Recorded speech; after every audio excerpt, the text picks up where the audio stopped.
Hey guys, it's been a long time since we made a video. Loving a new coach, things are going good, but so far our first major problem with it, which I'll show you now. Okay, so as you notice, that door lock. On the previous door lock we had, the one that came with it that almost every RV has a try mark, and as you can see, the bolt literally broke and sheared off, leaving us trapped inside and late for work until we can figure out how to break out of our own coach.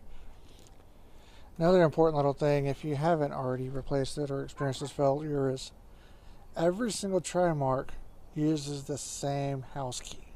So meaning every RV around you that you see pretty much has keys to your main house door lock if they're a try mark lock. The new one you see now, I bought off eBay, is a Bauer combo lock, which you can quickly press to lock, unlock.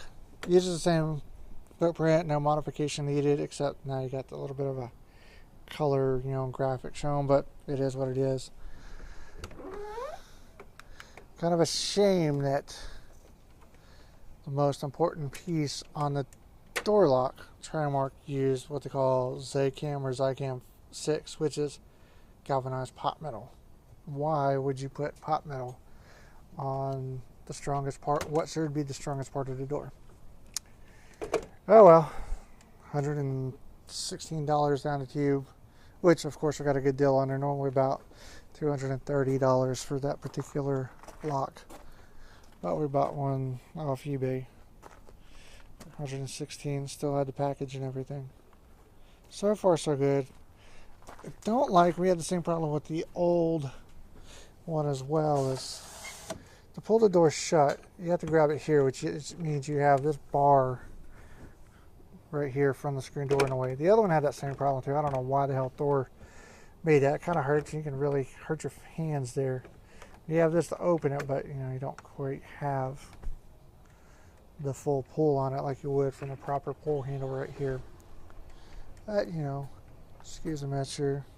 Came with a new striker. We didn't have to replace the striker, but being that this one's more rounded, it actually closes a bit smoother than the old one does. Again, from Trimark, was also galvanized junk metal. Kind of shame. But there you go.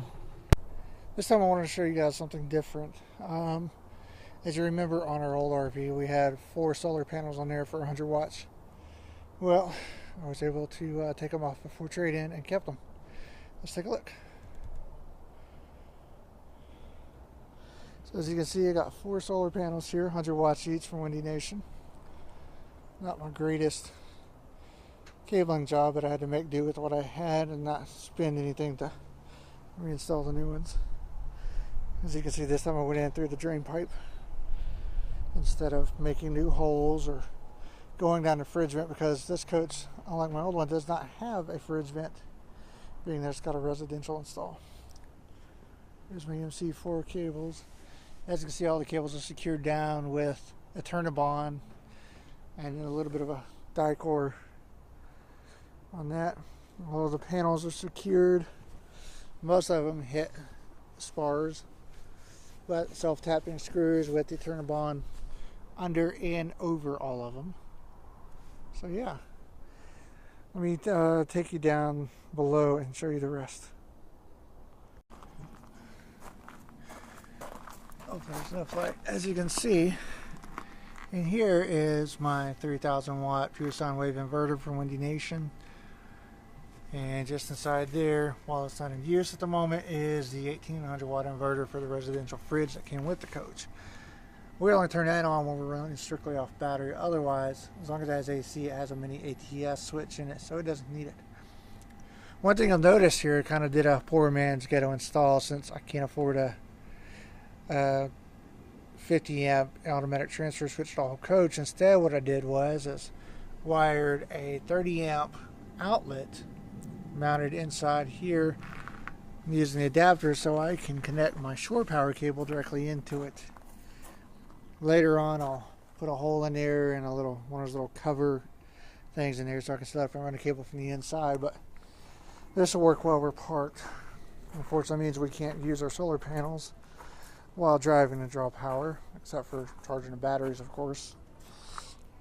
But it is what it is. Maybe one day I'll be able to come up with the money for one. But let's go take a look at the solar controller. Alright guys, so here's our controller here. If you can see right now, we got a bunch of things on. Pulling about 12.5 volts off the batteries, bringing in about 10.9 amps off the solar right now. We created about 1590 amp hours of power. So there you go. Yep, looks pretty good. Alrighty. Oh, there's my residential thermostats we put in for the front and rear. Kind of neat, but that's a totally different video. Talk to you later. Bye.